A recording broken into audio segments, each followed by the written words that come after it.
You heard read a moment ago a passage from the Apostle Paul. Paul, without a doubt, loved the Philippian church. He loved all of the churches, but he seemed to have a special fondness, a special connect to the Philippian church. You heard read beginning with verse 3, he said, I thank God for you every time I think about you. You supported me. That's financial. That is emotional. They were with him all of the way. You've been my partners in my ministry from the day I began preaching. He loved that church. And so he writes this beautiful letter to them. And he says, I'm praying for you. And he shares that prayer. He tells us what he prays. Begins in verse 9. Now, I know the passage we heard is in generic of what he said he prayed for them. But verse 9, we hear specifically what Paul says. And I'm looking at the wording of an older translation. But I want to look at this prayer. As we said in the bulletin, I want to listen in on Paul's prayer, because I think we can find it being very useful and very appropriate for us today. Verse 9, he says, this is my prayer. What, Paul? That your love may abound yet more and more in knowledge and judgment. Talks about their love, which he does over and over and over throughout his writings and throughout his ministry. But he mentions two categories here. That your love may grow, first of all, in knowledge. In knowledge that you learn. I don't think there's any doubt this afternoon that we live in a day when knowledge abounds. Never in history has knowledge been so readily available. We not only have huge libraries, we've got the internet. And you can go on and with just the tapping and hitting of just a few keys, you can find out anything you want to know about anything on the World Wide Web, the internet. If you don't like doing that, you have 24-hour cable news today. If you want it from the bend and slant of the left, or if you want it from the bend and the slant of the conservative right, you got it. And it never goes off the air. Again, this group over here can't relate to that, but I remember when at 11 o'clock at night, the test pattern came up. Y'all remember that on the TV screen, the big Indian chief?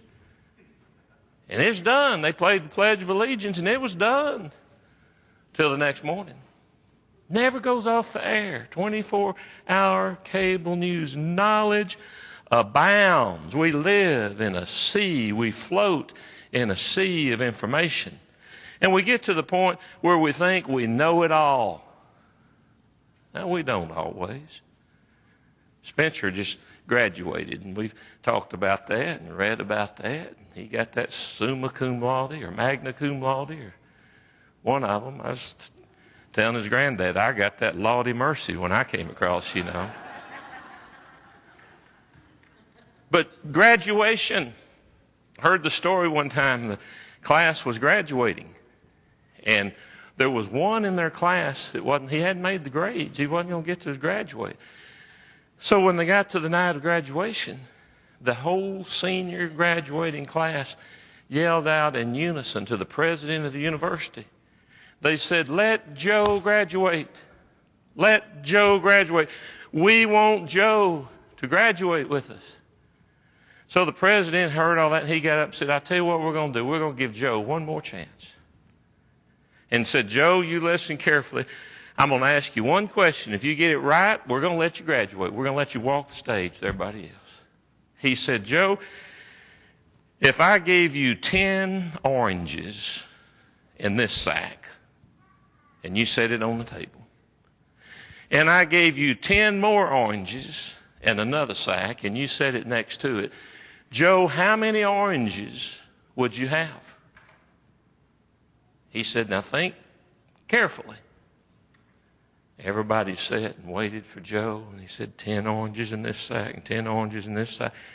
Finally, Joe said, 20. I'd have 20 oranges.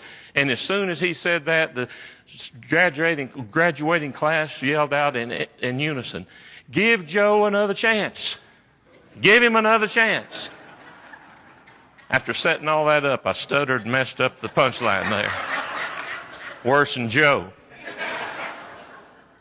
But we think we have all the knowledge in the world. Well, we may not, but Paul says you ought to abound in knowledge. The Bible tells us what knowledge we ought to abound in, and it's not the fake news that we hear today. It's not just figures and facts and economy and all of these things. Paul tells us, 2 Timothy chapter 3, verse 7. He says there are those who are always learning. Hear that? Always learning, but they're never able to come to a knowledge of truth. So he told Timothy, said, this is what you need to do. Study to show yourself approved unto God, a workman that does not need to be ashamed, correctly handling the word of truth. We are to abound in the knowledge of God's word. But then Paul also said, you not only abound in knowledge, but he said you abound in judgment as well. It's interesting to me, this is the only time in the New Testament that this particular Greek word is even used, this word for judgment. What it really means is discernment. Discernment. It means to examine. It means to come to an understanding that comes only by experience. It's what Solomon asked for in 1 Kings chapter 3. You remember that? Young Solomon becomes king, and God says, Solomon, I'm going to give you anything you ask for. I'm going to give you a blank check. You just fill it in. What would you like? He didn't ask for riches. He didn't ask for power. He didn't ask for fame. We say he asked for wisdom, but that's not really what he asked for. Go back and read it. What he asked for is he said, give me an understanding mind that I can discern between good and bad, between right and wrong, which is wisdom. But he said, I want discernment. I want to be able to know the difference. He had knowledge. Solomon had grown up in the palace and the king's palace, and he had been exposed to the finest education of the day. But you remember what he told God? He said, I'm like a child. I don't know when to go out and when to come in. And I'm going to be king now, and I need discernment. I need to be able to know the difference between good and bad. He wanted to make good choices. So Paul says, I pray that you will abound in knowledge and in judgment. Then he says, a second thing, I pray that you might choose what is excellent. Not just good, not just average. He said, I want you to shoot for excellency. And everything you do, you choose to be excellent. And if you look at the context here and at the wording here, he's really talking about moral purity. He's saying blatant immoralities on every corner. You stand pure. Brethren, you cannot improve on holiness. You cannot improve on being holy. There's a lot of choices that we have to make. We choose our career. We choose who we marry. We choose how we spend our time. We choose whether or not we become a Christian. We choose whether we're going to be baptized for the forgiveness of our sins. We choose where we're going to go to church. We choose if we're going to go to church. We make all kinds of choices. Paul said, shoot for excellency. Excellency. Now, that doesn't mean we're not going to make a few mistakes along the way. King David certainly did. 2 Samuel chapter 24, David said, I have acted foolishly. So foolishly. This was a man after God's own heart. And he says, I've just made such bad decisions. But then he said, I've sinned grievously, but God forgave me. Oh, we'll make mistakes. But God will forgive us. But we still, when we make mistakes, we don't want to stay there. We want to get out of it, and then we want to shoot again for that which is excellent. Excel in excellency. And then thirdly, Paul says, I pray that you may be sincere and void of offense. How long, Paul? Until the day of Christ. The etymology for the word sincere is very, very interesting. It actually comes from a combination of two words. Two words in Latin of sincere. We put them together and we get sincere. This was written and spoken of many, many years before there was any controlled thermostatic ovens. It was in a time of wood-burning ovens. And they would fire the pottery. And they'd put the clay in the ovens and they would bake it. And it would become hard. And that would be their ceramic pottery. Sometimes they'd get in a hurry and they wouldn't bake it long enough. They wouldn't fire it hot enough and it would crack.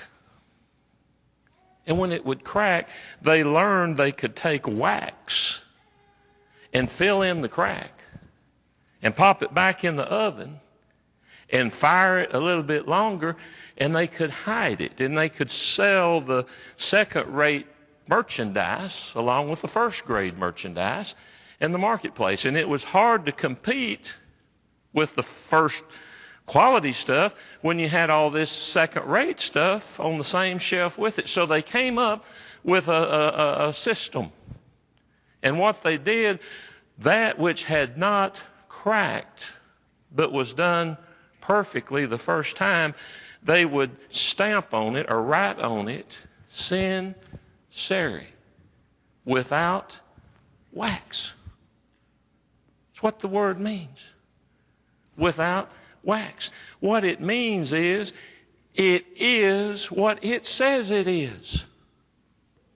What it means is you do what you say you will do. You are what you say you are. Sincere, without wax. Paul said, that is my prayer for you, that you should be sincere, and you do, you be, you say, you act exactly what you claim that you are. And then he says, we need to live the best we can without offense, without conflict, without insult. How long, Paul? Till the day of Christ. That means he's coming back. That means one of these days is going to be all over. Jesus is coming back, and Paul would say in Romans 14:12, each of us is going to give an account of himself to God. There is a day of Christ. But until that day comes, that means you still got something to do. And I do too. We still have things to accomplish. And this is Paul's prayer. And then he closes the prayer. He closes by saying something about being filled with the fruit of righteousness that comes through Jesus Christ our Lord. And we're to show them forth to the praise and the glory of God. What a calling. What a calling. What an obligation that rests upon the hearts of all of us. And I think this afternoon, as I've already said, if we'll just listen to Paul's prayer, it'll change our lives, and it'll change the life of this church. that we grow in knowledge and judgment, that we choose what is excellent,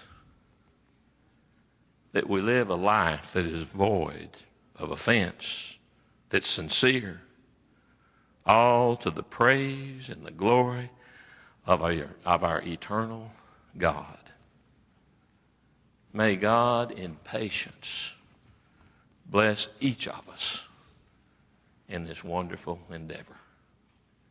If we can help you in any way this afternoon, please let us do it right now. Rise up.